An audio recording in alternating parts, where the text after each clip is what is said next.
that he was appointed as the Minister of Seniors and Accessibility after the 2018 election. Also with us tonight are special guests, two leaders from our long-term care facilities in Ward 23, Scarborough North. They are Mr. Dennis Levesque, Chief Administrative Officer of St. Peter's and Paul, Dr. Joseph Wong, founder of Yi-Hong Center for Geriatric Care. Both of them will provide COVID-19 updates at their facilities. We also have city staff tonight from the Transportation Department, Ms. Becky Katz and Alisa Kerbu. They are going to do a presentation on active TO, the temporary bike lanes on Huntingwood Drive. Let's go to our agenda. You can see the agenda on your screen. And okay, before I go into the agenda, actually, I need to acknowledge some of the staff that are on the call here.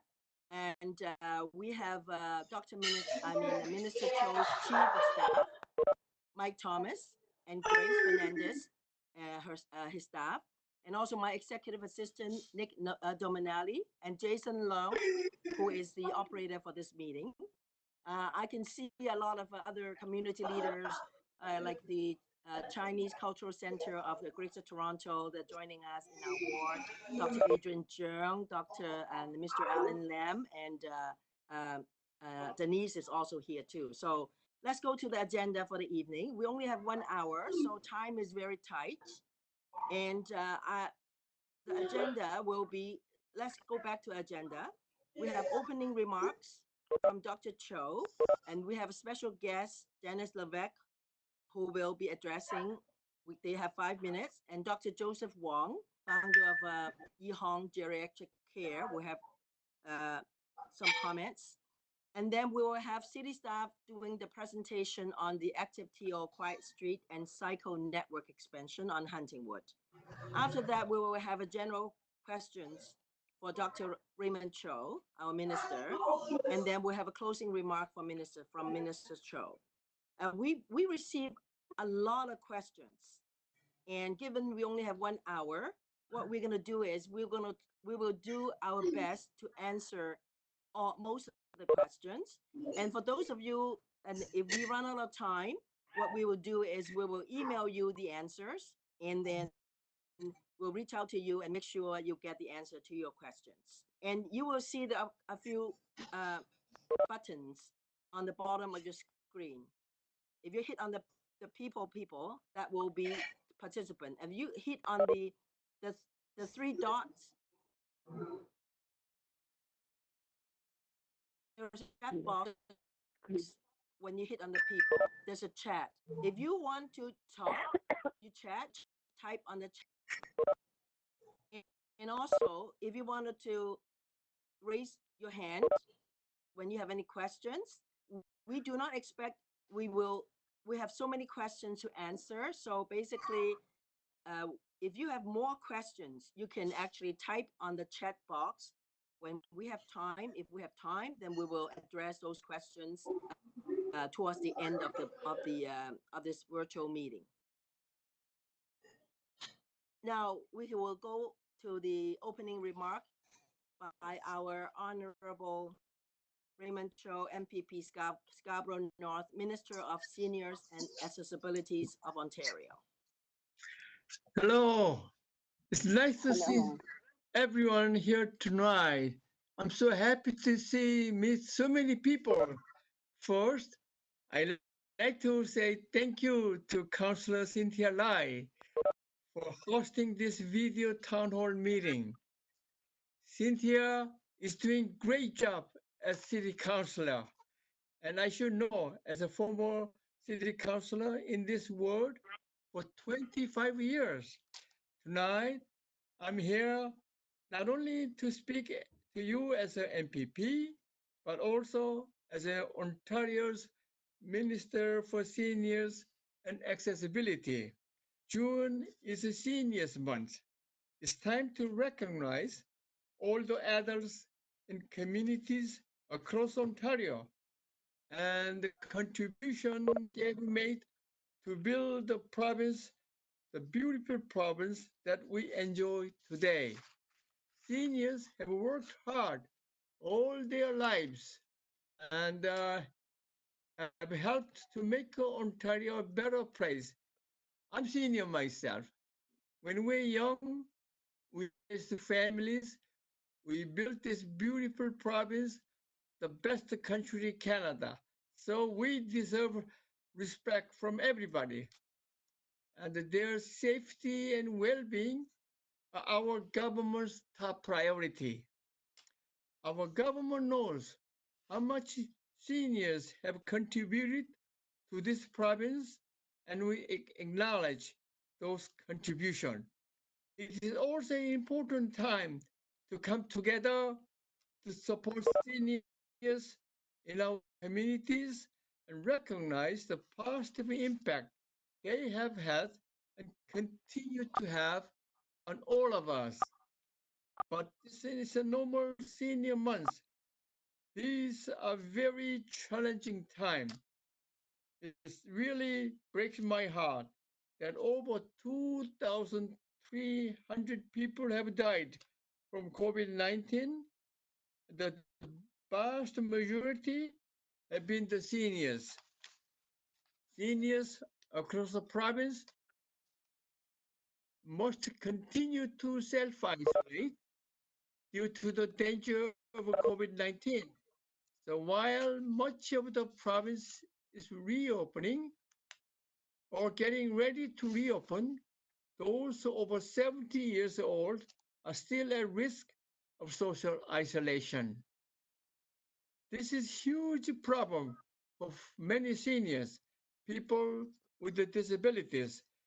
That is why this year's seniors theme is stay safe and stay in touch.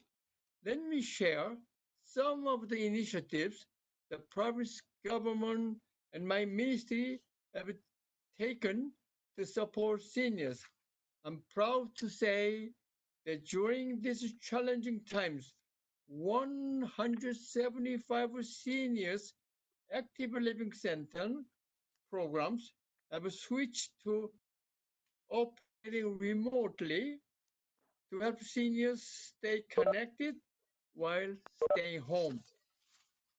These senior active living centers are offering remote programs such as teleconferencing, online videos, one-on-one phone calls to help seniors stay connected from home during these challenging times.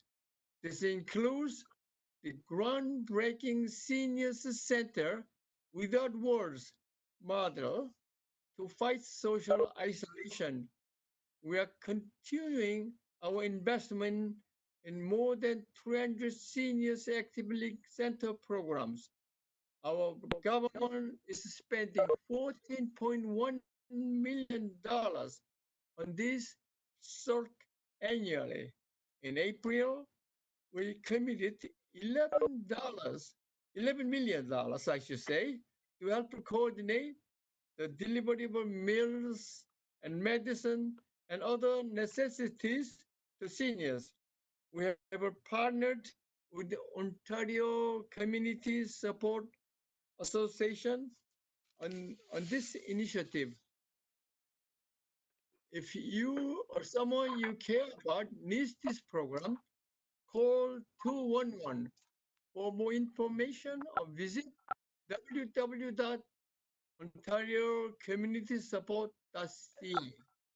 In retirement homes, we've been working with the Retirement Home Regulatory Authority, we call it RHRA, and Ontario Retirement Community Association on infection control and active screening procedures. In April, we provided $20 million to retirement homes for this initiative. We have also acknowledged the heroic efforts of frontline workers by providing premium pandemic pay. In retirement homes alone, this represents $118 million extra for their hard work.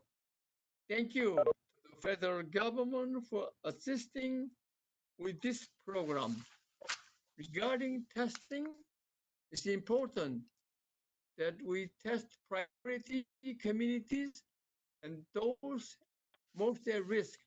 All residents of long-term care homes have now been tested, and all staff and residents in retirement homes will soon be tested. Once completed, we'll begin retesting priority groups to try to stay one step ahead of this virus.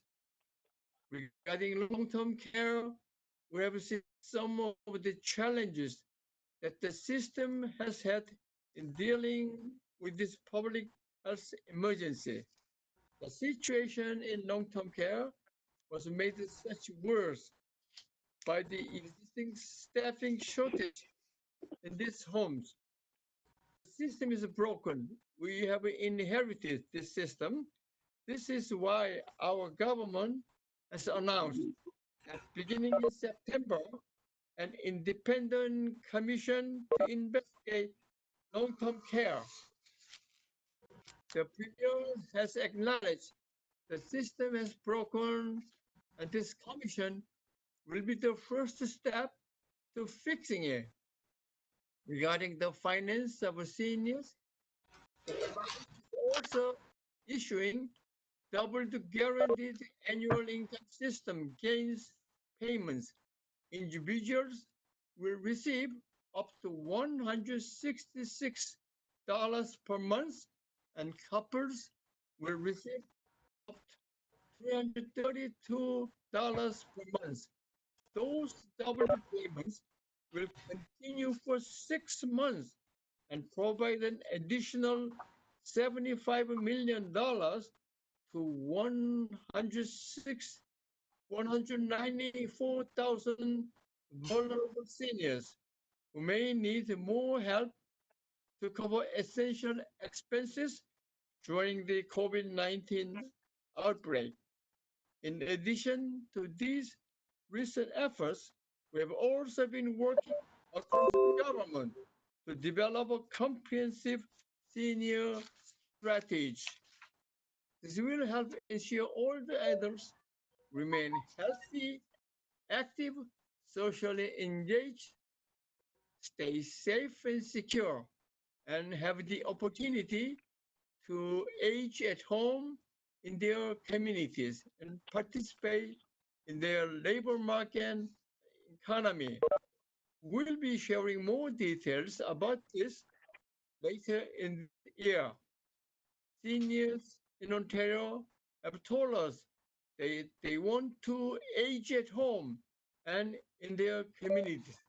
And we know that during these difficult times, many residents, including seniors, are facing challenges making scheduled property tax payment. Our government is also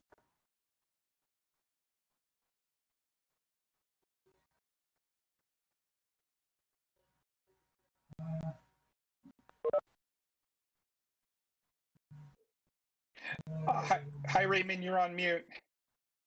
We can't hear you. Hello. Can we please unmute Minister Cho, please? Some technical issues, sorry, You might have some connection issues, actually, at the office. I think he's at the community office. probably. okay. So our government will continue to everything we can to protect our older adults who are the most at risk during the COVID-19 outbreak. Please take some time to reach out to an older adult or person with a disability and help them during this difficult period. And feel free to contact my constituency office if you have any question or need assistance with any issues. Thank you so much for listening. Thank you. you. Thank you, Minister Cho. Very happy to hear that you are going to be looking after all our seniors. As one of these days, we're all going to be growing old. And in our ward, Ward 23, we have two main senior residents. We can call them long-term care. One is the St. Peter and Paul residence, and the other one is the Yi Hong long-term care and seniors facilities. We have invited both of our leaders from those two facilities to address us, to provide us and tell us about how they're coping with COVID-19. And I think we have been doing very well because of all these long-term care casualties. Our ward has been blessed. So thank you for all the hard work of the senior residents within our ward to guard all our seniors, to make them to be safe. So without further delay, I'd like to invite Dennis Levesque, the Chief Administrative Officer from St. Peter and Paul residence, to deliver your comments. Thank you, Councillor Lai, for hosting this town hall and for all your support of the pandemic, and thank you for the opportunity to speak. My comments are in two parts. First, a general comment on what is happening, and then the second is a question for the Minister. Good evening, Minister Cho. St. Peter and Paul residence is at the end of its 13th week of COVID-free isolation. As a nonprofit retirement home, I've spent in excess of $80,000 to date fighting this pandemic. And those costs are both in terms of PPE and staffing, additional staffing. My concern is that the forthcoming independent commission into Ontario's long-term care system will not appreciate retirement homes for what they are: unfunded extensions of long-term care. And I believe that we are showing and demonstrating the role that we have in the care of seniors. Retirement homes are clearly doing a great job protecting seniors. The recent ORCA statistic on retirement homes and COVID-19 revealed that 94% of the 770 retirement homes in Ontario are free of outbreaks of any kind, including COVID-19. And I'm happy to say that after our testing yesterday at the retirement home, St. Peter and Paul residence remains one of the 94% that are free of an outbreak. The average age of residents also in our home is 92 years old. And that is greater than the average age in some long-term care facilities, making us equal in many ways to long-term care facilities. Yet we receive no funding. We receive no funding from the government. The introduction of pandemic pay highlights the need to increase base wages for nursing staff and housekeepers, but such a move is not feasible without government support for nonprofit retirement homes, as families are now paying in excess of $3,000 a month out of their own pockets. Therefore, Minister Cho, my question is as follows. Will you consider accepting the reality that retirement homes are extensions of long-term care facilities? And will you support subsidizing nonprofit retirement homes so that wages can be increased and services maintained without the cost being totally borne by families? Thank you for allowing me to speak. Okay. Thank you for the excellent question. We have provided $20 million to retirement homes for active screening and prevention of COVID-19. We have also committed up to $111 million for pandemic pay for frontline retirement home workers. This is for the first public money that has ever been invested in retirement homes. At the same time, our government has acknowledged that long-term care system is broken and we are going to fix it. A commission will start reviewing long-term care in September, and the Premier has said all options are on the table. I'm anxious to see what the Commission recommends how retirement homes into this. By the way, I know St. Paul's, the St. Peter St. Paul, you're doing excellent job. No, I've been going there almost 4-5 times a year when I was city councillor. Now, because of COVID-19 and social isolation, I cannot visit there personally, but I know your retirement doing excellent job, and I'm working very closely with the Retirement Home Community Association, OCA. So see what we could do more, but that's an excellent question. But for the first time, our government making so much investment. Thank you for the good question. Thank you. Thank you, Minister, and thank you, Dennis. I think we all like to congratulate on St. Peter and Paul's for being COVID-free, because it's very, very important that we keep our seniors safe. And I think you really, really want to congratulate you and your team in doing such a hard, good job and hard work in combating this virus. Thank you again. And our next speaker will be Dr. Joseph Wong, who is the founder and chair emeritus of Yi Hong Center for Geriatric Care. Dr. Wong has been a community leader, and he is actually one of my mentors. And for community work, he has dedicated the whole life in fighting for the community and in serving the community. And I have always been really respectful of what Dr. Joseph Wong has been doing in the community. And it's very, very coincidental that his Yi Hong long-term care home and seniors residence is in Ward 23. And we have very good close working relationships. And without further delay, I'd like to have Dr. Joseph Wong to say a few words. Hello. Thank you very much for inviting me. I'm glad to be here sharing my experience, my suggestion with you, Cynthia, and also particularly to our Minister of Seniors Affairs, Mr. Raymond Cho, whom I also know for a number of years. I think, because of the COVID-19, a lot of the problems in the long-term care sector has been exposed. I believe this is due to, primarily due to chronic underfunding. Not over 1 year or over the last 5 or 10 years, but probably around 20 to 25 years. The reason why I said that is because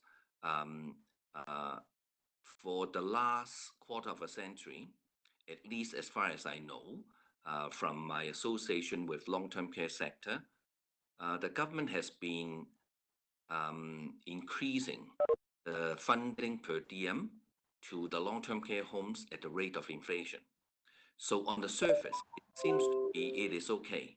But on the other hand, someone who is in the medical community taking care of a lot of seniors, we know that when people get old, the cost of keeping them healthy, the cost of providing service to them does not only increase at the rate of inflation. It is much beyond that because of so much complexes, so much complex situation, medical situation beyond a certain age. So taking care of these seniors in long-term care homes is a very expensive business that we are in. So I'm not asking the government to increase much the funding to the long-term care sector, but there are several things that the federal and the provincial government could do without dipping very deep into their revenue sources. For example, I have been perplexed by the fact that CMHC has not been supporting long-term care constructions, has not been supporting the mortgage of long-term care institutes, which is really contrary to why CMHC was established in the very, very beginning. So I think that the provincial government and the federal government have to put their heads together to make sure that CMHC do support mortgage guarantee of long-term care homes. It is very important because if we have to pay commercial rates for mortgages, it would be a very expensive undertaking, and that is what we have been paying for the last many years. So the first thing I would like Councillor Cho to do is to go back to your cabinet and talk to them and discuss it with the federal counterpart and make sure that CMHC serve what it is intended to do, that is to help our non-profit sector building infrastructure for the benefits of the seniors and everyone else. Dr. Wong, thank you so much. You're touching on that subject. I totally agree with you. Now, because of COVID-19, I think now the federal government, they have no choice but to pay more attention. And that's another reason why Premier Ford said, we're going to go to the commission, investigate, and they find out all their problems. So when the commission approached Young Geriatric Center, by the way, everybody knows Young does marvelous job. And it's time for you to give a direct input to the commissioner, okay? I will mention, of course, in the cabinet, but that's a good channel. Thank you. Yeah, Very good. thank you. I Dr. would do Wong. that. You have other suggestions, I guess? And Other suggestion is not only that we need government funding, I think that it is about time that we also ask our own community and we as citizens of this this province and this city, that we should contribute something to support the seniors as well. yes, So in Yes. terms of contribution, I think that we should probably relax the restrictions on how much the long-term care institutes or how much the long-term care homes can charge the seniors or their family members. And I'm fully supporting the fact that it should be government, community, and private individuals who are supporting the whole long-term care sector, because it is something that is so expensive that only depending on the revenue from the tax base is not enough.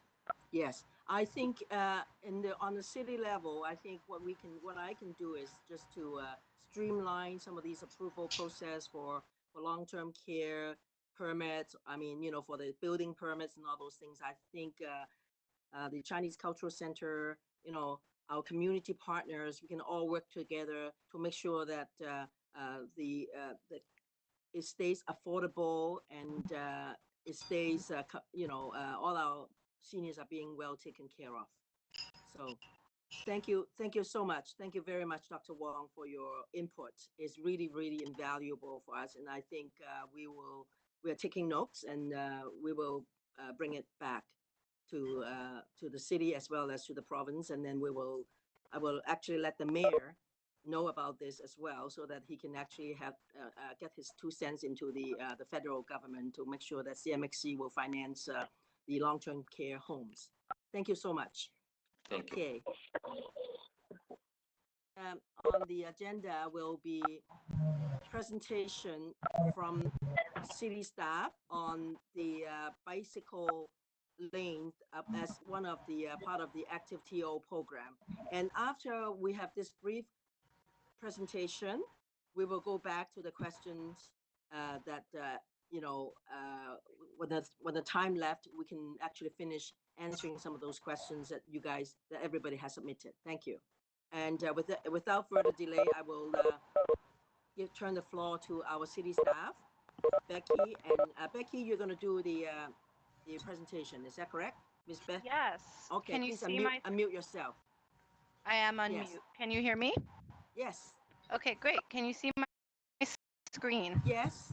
Okay, great. I'm going to turn it to presentation mode. Yes. Everybody can see it. Thank you. Okay, great. Well, first of all, thank you everyone for coming tonight.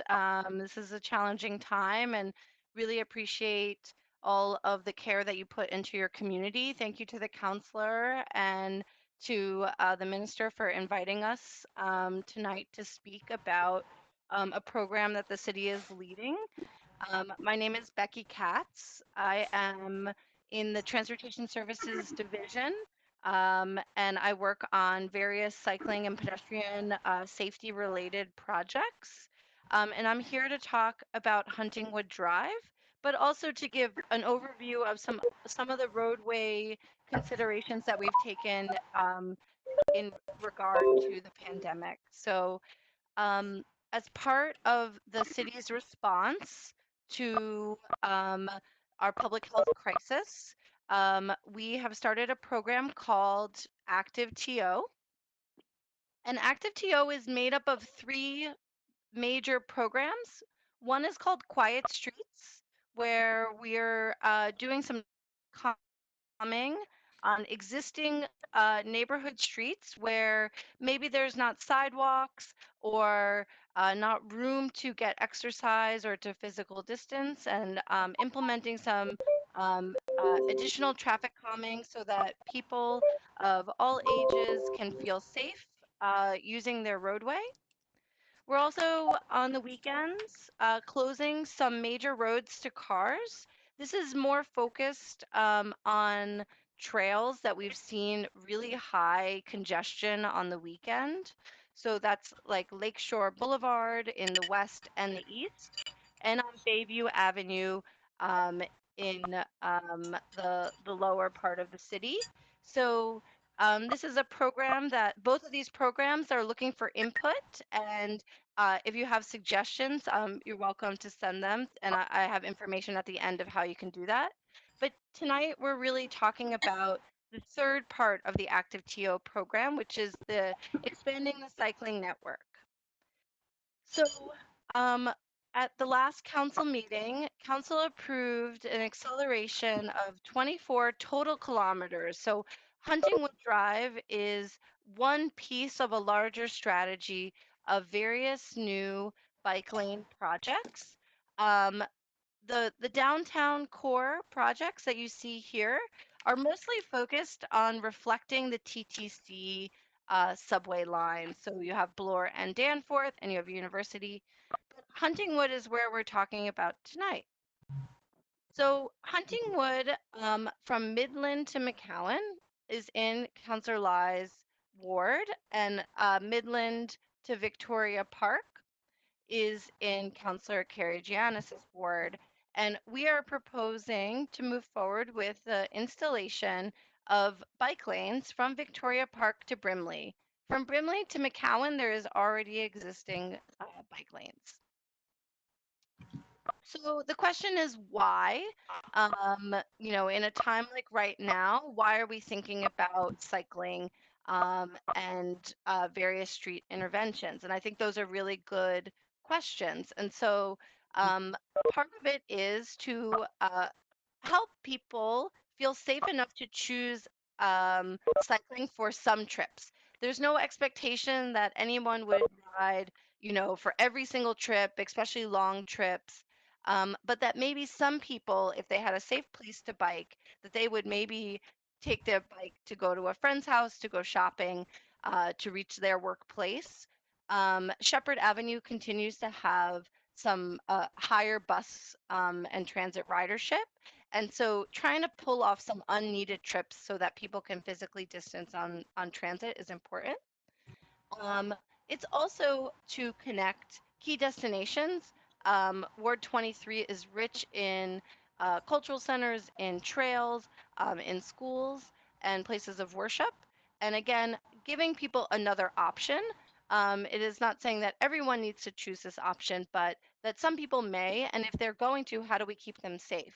Also, we know that in suburban corridors, that many people will bike on the sidewalks, which actually can cause conflict for others who are walking on the sidewalk. So by providing a place on the road that's safe for people to cycle, we also typically see a reduction in sidewalk biking.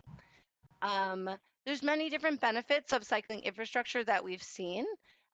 It does help slow drivers down. Speeding can is a major element into collisions and into car crashes, and so it can help slow people down, and it can help protect people who are walking and cycling. This is just a map. There's so many wonderful key destinations along Huntingwood Drive. There's, a variety of different schools. There's different parks and green space. You can see that there's some really beautiful existing trails that this would connect to, that people in this time when their kids are home are looking for something to do with their families, and this is a good option. So right now, Huntingwood has a very standard, width across the whole corridor. Not at an intersection, but in the middle of the block. For the most part, this picture is what the street looks like. It's 2 driving lanes, and then there's these parking lanes that you may know get utilized occasionally, but not so often. And then there's left turn lanes and right turn lanes at different intersections. And the posted speed limit is 50 kilometers per hour. And so again, here's a photo of Huntingwood Drive and what it looks like today. If anything, it almost looks like there is this extra space. Right now, this is marked parking, but in many locations, this is not highly utilized. And so we'll be converting it into bike lanes with some additional buffer, bike symbols, and signs. And so what to expect in the Ward 23 section is a great question for this audience. Again, thank you for being here to talk and to ask questions about this. So again, same as the picture, it will remain, where the same amount of travel lanes for cars, but the side will become bike lanes. In some sections, there is room to keep some parking, and so if you have feedback that there is, a high need for parking, there is the ability to keep parking. But at this point, we don't have a proposal to keep it, as we did some utilization surveys, and it didn't seem so high need, but that's where we're looking for feedback. And then at all the intersections, the turn lanes that you use today will stay. So how does this impact you and the operations? So at this point, your driveway access, nothing will change. You should look both ways while entering, same way you do for people walking. Garbage and waste collection, there'll be no change. There's, the bus loading area at the public school will remain. Emergency services will not change. And Wheels Trans is allowed to load and unload as is normal along the corridor. So many of your existing services will not be impacted. And I think it's really a key point right now to say that something that impacts all of us, especially during the global pandemic, is that there's a lot of vehicular collisions. So there's a lot of crashes along Huntingwood Drive in the past 5 years. And when anybody gets hurt in a traffic collision, this adds additional stress on our healthcare system, along with, very unfortunate family situations. There's been 700 collisions along Huntingwood Drive between 2014 and 2018. 161 of those resulted in a injury that required medical attention.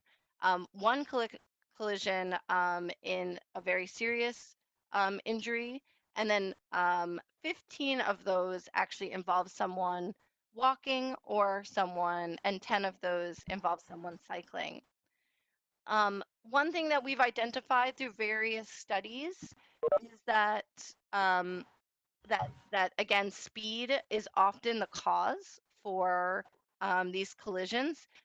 In lower speed scenarios, we typically have less collisions. And in a speed study, we found that 36% of people driving along Huntingwood Drive today are actually traveling above the speed limit. And this is maybe potentially one reason that we're seeing higher collision rates along Huntingwood Drive. And of course, the faster that someone is driving, the more serious injury that would result in a collision. And this would also help to create safe space for everybody. So vehicular traffic would continue in their own lane. People cycling would have their own space to bike in, and then those who are walking and enjoying, the neighborhood would have their own space as well. So what's next? What to expect? Well, we're looking at happening in July.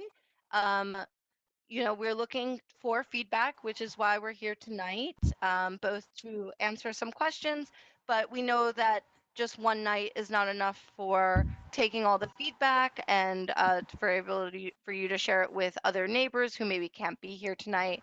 We do have an email address that you can email us, and we can provide additional information to the counselor's office if you're connecting with her about this project. And Thank you. ends my presentation. Yeah. Thank you, Becky. So in the interest of time, I think for those of you who have questions on this and you have to digest it, and then, there's a website, and you can go onto the City of Toronto website to look at the more information. If you have any questions, please, by all means, reach out to my office and we'll be happy to address those questions.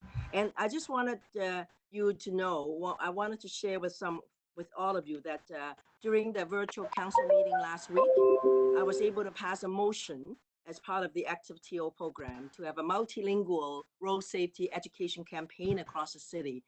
And I believe that educating road users, including drivers, cyclists, and pedestrians, to observe the law and to respect each other is a priority, especially communicating in a language that they can understand to ensure road safety in our ward.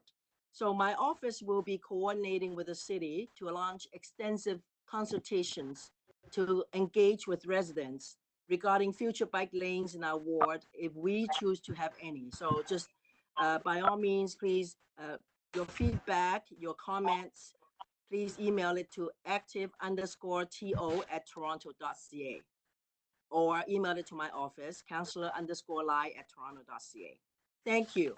And moving right along, and we have only about 15 minutes, we're going to ask some of the questions. And one of the questions, I think, is from a resident, Ivan Hahn. He wanted to ask the city staff about bike lane on Shepherd Avenue East. It's not safe as there is a bus depot on Shepherd and Markham. So buses are always occupied 2 lanes when at shifts. What and how can the city do to solve this problem? Becky, if you please just address this very, very basic question. We're not going to put any bike lane on Shepherd, are we? I think Ivan is asking if there's an existing bike lane, which I have to look. I'm not as familiar with this section of Shepherd. But what I can say is that we have many different ways to improve safety along existing I don't believe that we have any existing bike lane on Shepherd. No. Oh, okay. So then, yeah, we are not proposing to install bike lanes on Shepherd Avenue. Okay, if there were, any proposal would have gone through a consultation process with my ward. Is that correct? Absolutely, yes. Thank you. Okay. Right along, next question. This question is for Minister Cho. General question from Teresa Lee. We get the daily update on COVID-19 cases in Ontario, but we have no idea about the confirmed cases in our riding. There is also little information about contact tracing in our riding. We have to dig through the newspaper and TV news to get the information. Could you send a weekly update on COVID-19 cases and contact tracing in our riding through email? The better informed we are, the more social distancing precaution we can take. Minister?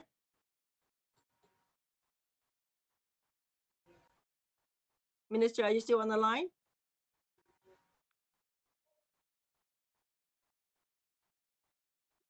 please unmute yourself. Minister, please unmute yourself. Yeah, there you are. You can start talking, Minister. We can't hear you. Michael, can you please see what's happening?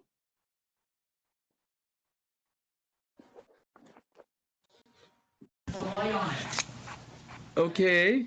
Yes, Yeah, now we the are. infection data is released by Ontario Health and it comes from local public health units. I don't believe they have collected and sorted the data this way today. The City of Toronto did recently release data from Toronto Public Health by neighborhood. I will speak with the Minister of Health to see what option we have so we can provide more detailed information. Thank you for the question. Thank you, Minister. Thank you, Minister. Actually, the City of Toronto has some of these questions, has released a map last week, and the map saying that they made an error. Our neighborhood, there's Agincourt North, and then they have Melvin, and they have Milliken, and they made an error in misinformed information. We supposed to have 46 cases, and they reported 301 cases. And then after they found out the error, because they compiled the information with postal codes, they have since then rectified the problem. So we do, if you go into the city's website, I think they are doing some regular updates on the COVID-19. They are still doing some contact tracing. Actually, the meeting I had today, in the beginning of the COVID-19, we have public health of only 50 people. And now the staff on public health, because of the, it has increased from 50 staff to 500 staff. So we're actually addressing that problem. So if you can go into the City of Toronto.ca/COVID-19, you'll probably find the map. Thank you. Thank you for the question. Next question, please. This is from Ivan. People are suffering due to closing of elective medical services, including dental, optometry, surgeries, specialist appointments, such as hand, foot, joints, heart and cancer, holistic, acupuncture, massage therapy, and physiotherapy, etc. In case of reopening, how can we mitigate the risk of chain transmission of coronavirus at hospitals and medical offices? Minister. Okay, thank you for the question. It's very important that everyone follows the advice of Toronto and Ontario Chief Medical Officers of Health. The Ministry of Labour has recently announced workplace guidelines for reopening. We have also announced regulated health professionals, like the ones you mentioned, can return to work once the governing body approves their plans. Thank you. Next question, please. This question is from Dennis Bedeau of the Agincourt Lawn Bowling Club in our ward. Lawn bowling in the city in general, as it relates to the Agincourt Bowling Club in particular, is practiced mostly by seniors within the community. The distancing guidelines and withholding of play permits have had a devastating effect on lawn bowling clubs within the city. The social distancing has resulted in a lack of membership registration and associated fees. The lack of registration fees unduly burdens the club with standard fixed expenses relating to greens maintenance and permit fees to the city. And the Agincourt Lawn Bowling Club is finding it very difficult to meet those fixed expenses obligations. The question is, would you advocate on behalf of the club to have the city waive the full permits fees for this season? And would the provincial government to provide funding support to sustain the operation going forward? Minister, I can answer the city part, but you can answer the province part. Okay, thank you for the question. Yeah, I think this is more of a question for the city. And so I will allow Councillor Cynthia, maybe you could answer more in detail. Thank you. I guess this question is we will be working very hard in trying to see whether we can waive the permit fee. But the challenge for the city is now we're about $1.5 billion in the hole. So we will be really, this is real challenge. I will be keeping working with the city and see what we can do and help you on that. But in respect to the provincial side, Minister, I think there might be some senior funding that they can apply to. So maybe they can reach out to your office to see whether there are some fundings and how your office can actually help them direct them into getting some funding and to help them to sustain the operation going forward. Okay, we have a senior community grant program. So we'll see how we could help the aging loan bowling. Okay, this is a great course, and when all the restrictions are lifted, I may come and play bowling myself. Yes, let's do that. Let's do that. Yeah, and then we'll help them to get some funding for them. Thank you. Next question is from Ron Fisk. The swimming pools in Toronto are closed to citizens, so they cannot get proper exercise in the pools, which can have negative effect on their health and well-being. COVID-19 cannot survive in chlorinated water and change rooms if capacity is properly controlled. Will the province and the city open pools? Minister. Okay, thank you for the question. As you know, we are reopening in stages. Higher risk activities will happen in later stages. Our government is working closely with the Chief Medical Officer of Health to determine the safest possible method reopening the province. I'll be very happy to follow up with the Minister of Health to see if she has any additional information about swimming pools. If I have, then I will let Councillor Cynthia Lai know. Okay. Thank you, Minister. And just to answer this question about the city, we have Aging Court Community Center. The pool has been there was a fire last year, and we were supposed to be actually opening, and the schedule is going to be delayed at this point in time. So we will give you further updates on this one. Thank you. Thank you for the answer. Next question, Allura Moore. On June 2nd, Global News reported that upon analyzing recent data, they found a strong association between high coronavirus rates and low income, conditions of work, visible minority status, and low level of education.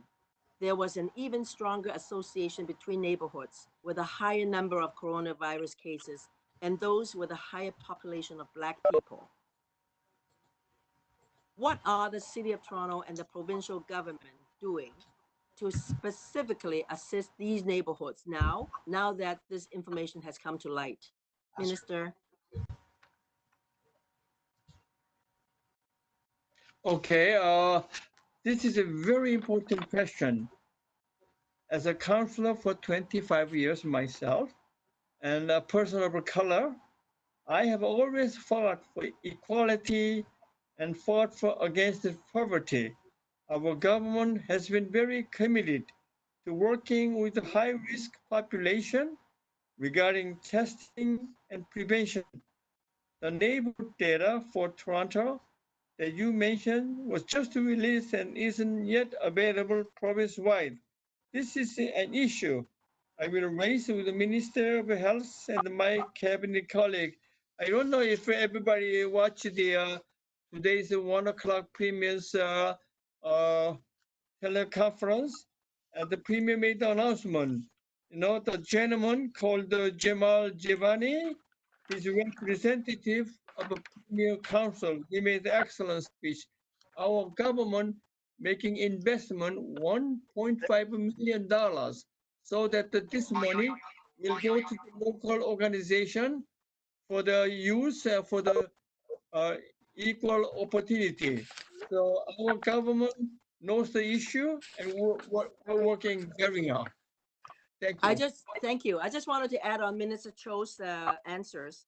And today I had a meeting briefing with city staff and the recovery and reopening task force that we are doing, led by Dr. Syed Rafi.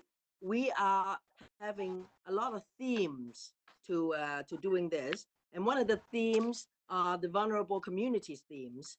And it's mostly for the equity seeking groups. We have 77 roundtables, and that consists of 1,000 participants in this group.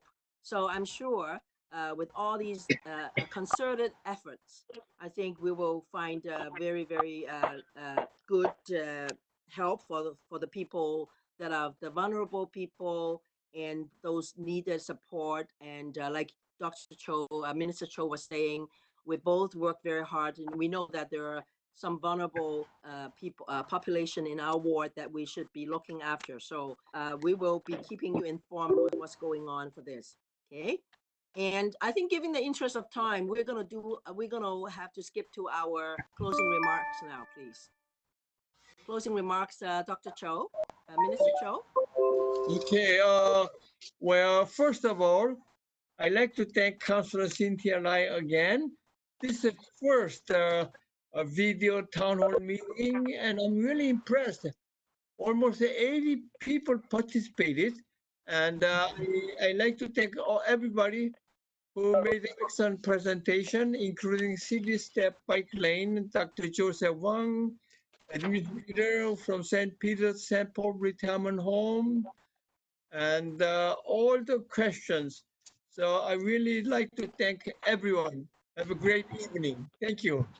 Thank you, Dr. and Minister Cho. I also like to add on and echo on your remarks, saying thank you for everybody who joined us tonight. I'd like to remind everyone that this is the beginning of the many, many virtual town halls as a result of COVID-19.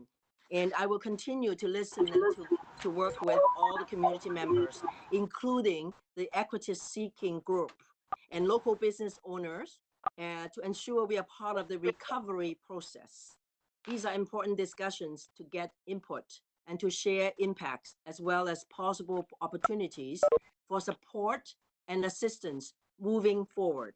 And for the questions that aren't answered, please, we will email you the response. And also, please do not hesitate to contact the minister's office or my office should you have further questions or comments. And one last reminder I wanted to remind everyone, please put your mask on. If you cannot practice social distancing, it's very important that you put the mask on to keep yourself safe and keep the other people safe. So enjoy the rest of the evening, and we're looking forward to seeing you in our next virtual meeting. Thank you, and good evening. Good night.